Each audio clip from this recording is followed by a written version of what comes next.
হযরত খালিদ ইবনে ওয়ালিদ রাদিয়াল্লাহু তাআলা আনহু রাসূলুল্লাহ সাল্লাল্লাহু আলাইহি ওয়াসাল্লামের খিদমতে আরজ করেন, ইয়া রাসূলুল্লাহ সাল্লাল্লাহু আলাইহি ওয়াসাল্লাম, আমি রাতে অত্যন্ত ভীতিকর স্বপ্ন দেখে থাকি।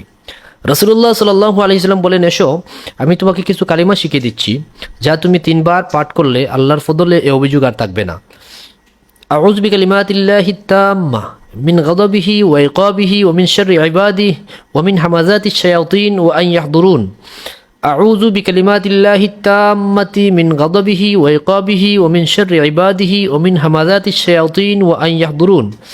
আউযু বিকালিমাতিল্লাহি তাম্মা মিন গাদাবিহি ওয়া ইকাবিহি ওয়া শাররি ইবাদিহি ওয়া মিন হামাযাতিশ শায়াতিন ওয়া আন ইয়াহদুরুন। আম্মাজান হযরত আয়েশা সিদ্দিকা রাদিয়াল্লাহু তাআলা আনহা বলেন, 3 দিন পর খালিদ ইবনে ওয়ালিদ রাদিয়াল্লাহু তাআলা এসে বললেন, 3 বার পড়ার পর আল্লাহ তাআলা সেই অভিযোগ দূর করে দিয়েছেন। এখন রাতে আমি বাঘের নিকট গেলেও আমার আর কোনো পরোয়া নেই। সুবহানাল্লাহ।